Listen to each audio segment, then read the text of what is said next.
Ma'am देखा ये कि वन नेशन वन इलेक्शन पे काफ़ी बातचीत चल रही है, उस पर आप क्या सोच रहे हैं? विपक्षी लगातार विरोध कर रहे हैं।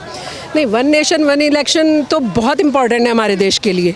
बहुत सारी ऐसी मुसीबतों से भी बचाएगा जो आज कल आप और हम जूझते हैं, और देश का जो इतना पैसा खर्च होता है और इतना जो स्ट्रेंथ लगता है टीचर्स को, पुलिस ऑफिसर्स को, रोज़ रोज़ तो इलेक्शन ही हो रहे होते हैं, उससे भी कहीं ना कहीं हमारे भारत को मजबूती मिलेगी। एक बार में ही चुनाव हो जाएगा, एक बार में ही, इसमें कोई बुरा मानने की बात नहीं है। मेरा अधिकार है कि मैं एक बार में अपना सांसद, विधायक और काउंसलर चुन सकूं, तो ये इसको सबको स्वागत करना चाहिए। ओवैसी जी बोल रहे हैं कि ये जो है छोटी पार्टी को ख़त्म करने का एक जुमला है। नहीं, देखिए, छोटी पार्टियों को क्यों डर लग रहा है? छोटी पार्टियां तो एकजुट होकर दिन भर एक साथ घूमती हैं। बड़ी पार्टी बना लीजिए एक, अगर आपको ऐसा लगता है तो। यहाँ छोटी पार्टियों के खतरे को नहीं देखना है हमें देखना है अपने देश को कैसे मजबूत किया जा सकता है। हमें देखना है वो पैसा जो अननेसेसरी हमारा हर कुछ महीने बाद चुनाव है, हर कुछ महीने बाद चुनाव है, हर कुछ महीने बाद स्कूल के बच्चे, हर कहीं टीचर, सब लोग कहीं ना कहीं मशक्क़त करनी पड़ती है इसके लिए। तो बार बार छुट्टी देना टीचर्स को, बार बार पुलिस ऑफिसर्स को, बीएसएफ को, सीआरपीएफ को इस्तेमाल करना, सुरक्षा बलों का इस्तेमाल करना। सुरक्षा बल तो तैनात रहने चाहिए वहाँ पर, हमें रोज़ रोज़ चुनाव में भेजने पड़ते हैं। तो एक बार में ही चुनाव हो जाएंगे, एक बार स्ट्रेंथ के साथ सारे लोग अपना काम कर लेंगे। विपक्ष कह रही कि लोकतंत्र, फिर पूरा देश सुरक्षित भी रहेगा, पैसा भी बचेगा, और तरक्की के लिए तो आपको पता है विकास कितनी तेजी से काम हो रहा है। विपक्ष कह रही है कि लोकतंत्र की एक तरीके से हत्या है। अगर छोटी पार्टी यही कि सफाया हो जाएगा तो लोकतंत्र कैसे बचेगा? आपको बताती हूँ विपक्ष क्या कह रहा है। यहाँ कोई छोटी पार्टी खत्म नहीं हो रही है, सबको अधिकार है, सब लड़ सकते हैं। जैसे कांग्रेस और बीजेपी पर्चा भरेंगी, ऐसे क्षेत्रीय पार्टी भी अपने राज्य में नहीं लड़ेंगे। क्या वो क्या बात कर रही हैं? विधायक का तो चुनाव अब भी ऐसे ही हो रहा है ना जैसे तब होगा, तो वो तो खड़े होंगे, वो लड़ेंगे, उसमें क्या दिक्कत है? दिक्कत छोटी पार्टियों को नहीं है, दिक्कत ये है कि वो जो जातिवाद में बांटने का काम किया करते थे, वो जो तुम उस राज्य के हो और तुम उस राज्य का हो का खेल खेल लिया करते थे, ये कहीं ना कहीं उसके ऊपर कड़ा प्रहार होगा।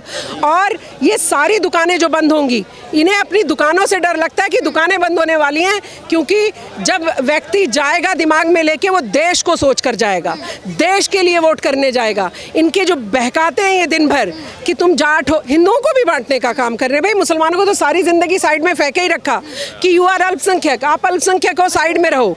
आप देश में कहना तो चाहिए था आप भारतीय मुसलमान हो, कहा कि आप अल्पसंख्यक मुसलमान हो, और अल्पसंख्यक कह के साइड में फेंक दिया।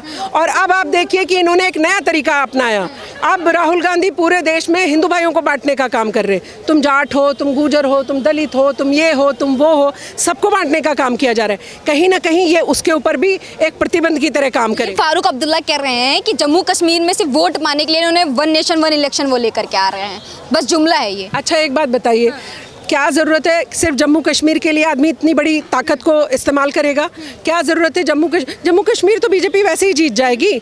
जम्मू कश्मीर के लोगों से तो बात करिए आप, वो बताएंगे आपको कि जो आतंक का चेहरा वो 24 घंटे देखते थे, जिस चौक पर वो झंडा नहीं लहरा सकते थे, जिस चौक, और आप उनको छोड़िए, आप और हम कश्मीर जाने में कैसे घबराते थे कि बाप रे, कश्मीर की तरफ गए तो कोई ना कोई आतंकी हमला होने ही वाला होगा।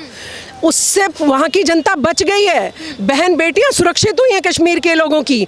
तो वहाँ के लोगों से तो बात करिए आप। ये चंगू मंगू नेता जो उछलते हैं ना, जिनका आप नाम ले रही हैं, चाहे वो ओवैसी हो, चाहे वो राहुल गांधी हो, या और जिनके आप नाम लेती हैं, अखिलेश भैया हो, ये सब लोगों के पेट में ये तो साथ दे रहे हैं इस बार। नहीं, मैं और चीज़ों में नाम ले रही हूँ कि ये हैं तो विपक्षी एकजुट ना।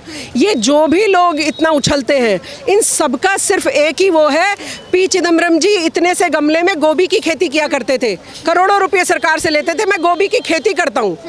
खेती कहाँ होती थी? एक इतना बड़ा गमला था उनके घर में, उसमें गोभी उगा रखी थी। ये गोभी उगी और ये करोड़ों रुपए चिदम्बरम जी के घर चले गए। तो आप समझिए, इनके पेट बहुत मोटे हैं, इनके पेट अंदर करने के लिए और जो इन्होंने देश को लूटा है उसको सुधारने के लिए वन नेशन वन इलेक्शन की सख्त जरूरत है। विपक्ष कह रही है कि डर गई है मोदी सरकार। अभी महाराष्ट्र का जो इलेक्शन हो गया, झारखंड का इलेक्शन, अच्छी बात है ना, विपक्षियों को तो खुश होना चाहिए। बेचारे मोदी जी डर भी गए, बेचारे मोदी जी हार भी जाएंगे, तो फिर तो आपको वन नेशन वन इलेक्शन का बढ़ चढ़ के हमें समर्थन करना चाहिए कि डरा हुआ मोदी जी और डरे हुए है ना बेचारे हारने वाले भी हैं, तो फिर आप क्यों डर रहे हो? विपक्षी क्यों डर रहे हैं? विपक्षियों को तो समर्थन करना चाहिए। खड़गे जी कह रहे हैं कि प्रैक्टिकल नहीं है वन नेशन वन। सही कह रही हैं आप, खड़गे जी के लिए पॉसिबल नहीं है, खड़गे जी नहीं कर पाएंगे इस काम को, क्योंकि खड़गे जी एंड उनकी पार्टी एंड कंपनी, जो उनकी कंपनी है वो सारे लूटखोर हैं, उन्होंने अपने पेट मोटे किए हैं, उन्होंने लूटा है देश को सारी जिंदगी। अब मोदी जी, जब से मोदी सरकार आई है, सुबह 10 बजे जाके वहाँ अंगूठा दबाना पड़ता है, तब आपको ऑफिस में एंट्री मिल जाती है कि आप इतने बजे आए, पता रहता है। जब से दुकानों पे इनके ताले लगे तब से इनको समझ आ गई है कि अगर हमने मोदी जी को थोड़े सरकार और उनकी चल गई तो वो जो घरों में छुपा रखा है ना दबा खजाना जो इतने सालों इन्होंने बटोरा है, वो भी कहीं ना कहीं मोदी जी हलक में हाथ डाल के निकाल लेंगे। तो मोदी जी का सरकार ही गिर जाएगी वन नेशन वन इलेक्शन। तो भाई किस बात का डर है फिर विपक्षियों को करने देना चाहिए। शासन लगवाएंगे क्या उसके बाद? इधर सुनिए, वो क्या क्या कहते हैं उस पर छोड़ दीजिए, वो क्या क्या बकते हैं उनको छोड़ दीजिए। प्रधानमंत्री नरेंद्र मोदी जी देश को सशक्त कर रहे हैं, देश को आगे ले जाने का काम कर रहे हैं, विकास की धारा बहा रहे हैं और हमें जाति धर्म से भी ऊपर उठा रहे हैं। तो हम सब लोगों की जिम्मेदारी बनती है उनके हाथ मजबूत करें। बीजेपी हिंदू मुस्लिम करती है, लगता है आपको करती है? वो आपको लगता है वो करती है? आप बताइए, आपको लगता है वो करती है? मुझे लगता है वो करती है। वो हिंदू मुसलमान करती है। कैसे? ठीक है, हर बार वैसे मुझे बोलना तो नहीं चाहिए लेकिन मुझे बोलना नहीं चाहिए लेकिन हर बार क्या होता है कि जब भी ये बयान देते हैं तो इसमें कहीं ना कहीं आ जाता है हिंदू मुस्लिम, कहीं ना कहीं आ जाता है। कैसे बताइए एक दो बयान। जैसे कि मैं अब आपको बताऊं, अभी इनका राम मंदिर बना था, ठीक है, मतलब हमारा यार कैसी बात कर, मैं बोलना चाहूँगी बीजेपी हिंदू मुस्लिम करती है according to that person. I don't know कौन है इनका नाम। एक मिनट भाई साहब सुन लीजिए आप। इन्होंने कहा बीजेपी हिंदू मुस्लिम करती है, तो इनसे पूछिए कैसे करती है। आप इनसे सुनिए ना उस चीज़ का, इसका ये जवाब दे रहे हैं, फिर मैं बता दूंगी। आप पूछ रही हैं कि बीजेपी हिंदू मुस्लिम कैसे करती है, ये बस इतना बताएं आप। तो एक या दो चलिए ठीक दीजिए। ठीक है। आप मेरे को ये बताओ कि अभी राम मंदिर बना था, हमारा राम मंदिर बना था, ठीक है, उसके बाद मस्जिद पे इन लोगों ने कितनी राजनीति करी, ठीक है। अब यहाँ पे पथराव हुआ था अभी, ठीक है, किसी को नहीं, अभी आपको पता गुजरात में पथराव हुआ था, ठीक है, उसका अभी तक किसी को नहीं पता था कि किसने पथराव किया था, वो हिंदू था कि मुसलमान था, लेकिन फिर भी ये लोग का टारगेट किसे कर रहे थे? मुसलमान को, कि हाँ मुसलमान ने ही किया होगा। किसने बोला?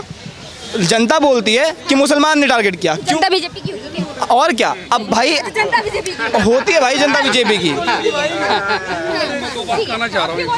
आप बताओ पहले।